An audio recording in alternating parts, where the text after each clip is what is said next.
Bienvenue dans le supplément, le bonus du Récap Info, cette semaine avec Stéphane Gemani, conseiller régional Auvergne-Rhône-Alpes, conseiller régional pour le mouvement CAP 21, le mouvement de Corinne Lepage.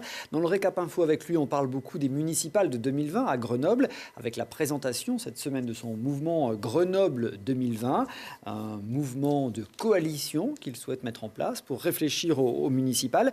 Mais dans ce supplément, j'aimerais qu'on s'arrête, Stéphane Gemani, un peu plus sur la région, puisque vous êtes conseiller régional. Le président Wauquiez s'est posé cette semaine en défenseur de la ruralité et de la province au Salon de l'Agriculture. C'est un monde que j'aime, qui a besoin de respect, de solidarité. Il a d'ailleurs signé sur place un plan régional de 9 millions d'euros pour soutenir une quinzaine de filières de la région. Vous me dites en fin d'émission, tout ça c'est de la com'.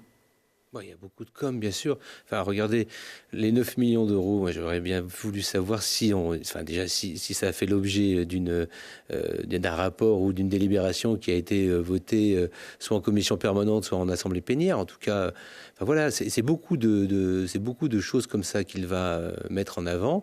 Et derrière, nous, on est devant le fait accompli. On l'a peut-être même pas encore vu en commission. Enfin, il y a un rapport qui est très... vous voyez, j'arrive à distribuer de l'argent parce que je me soucie de ces choses-là, parce que je suis quelqu'un du peuple.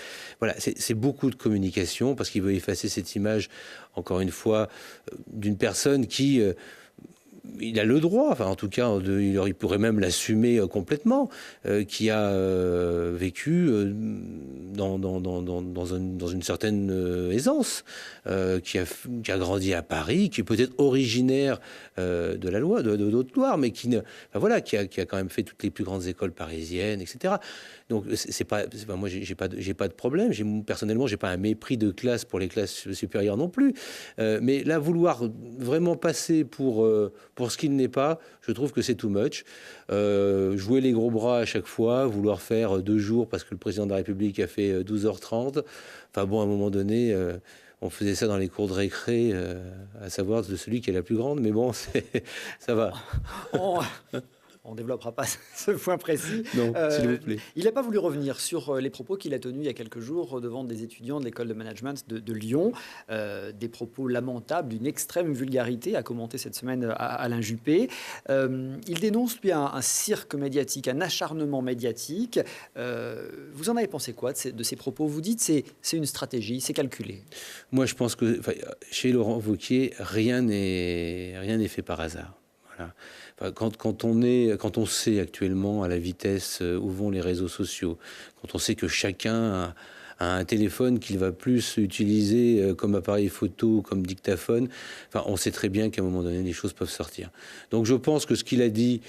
Bon, il l'a dit parce qu'à un moment donné, il avait des stratégies qui étaient liées à tout ce qu'il a pu évoquer, même celle avec Sarkozy où après il va s'excuser platement devant lui.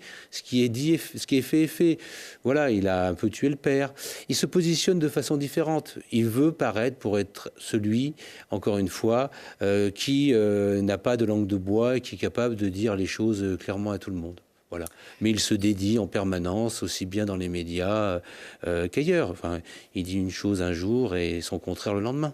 Bon, en tout cas, selon un sondage Via Voice qui a été diffusé jeudi, le président des Républicains, Laurent Wauquiez, perd 9 points avec 13% de bonnes opinions. Une tendance qui a d'ailleurs été confirmée par une autre enquête publiée par Les Échos, jeudi également, dans laquelle il perd 3 points et il est à 15 points d'opinion favorable. C'est pas son objectif. Son objectif, c'est de consolider une droite comédie forte autour de lui et de siroter ce qui peut rester par ailleurs. Emmanuel Macron et ses premiers mois, vous l'avez soutenu, Emmanuel Macron, pendant la campagne. Vous nous disiez dans le Récap Info, c'est plus le même, c'est pas ce qu'il a promis. Aujourd'hui, Emmanuel Macron n'est pas ce qu'il a promis d'être. Pas tout à fait. Il y a des aspects, si vous voulez, pendant la campagne, il y a des choses parfois qu'on entend, mais que l'on ne veut pas comprendre alors qu'on les comprend pertinemment. C'est comme ça. On est dans une ambiance. On a entendu, on a quand même perçu 2-3 choses. Donc il y a des choses qu'il a dit, qu'il réalise effectivement. Après, moi, ce qui m'inquiète un petit peu, c'est ce côté oligarchique qui est en train de prendre notre République. C'est-à-dire que l'idée, c'est d'avoir quelque chose qui... moi, ce qui m'intéressait vraiment, c'est d'avoir quelque chose qui soit et de droite et de gauche. C'est-à-dire que les intentions, les cultures, les expériences, les parcours sont importants dans la vie démocratique française. Là, il est en train d'aplatir un petit peu tout ça. C'est-à-dire qu'on a c'est plus et de droite et de gauche, c'est plus rien.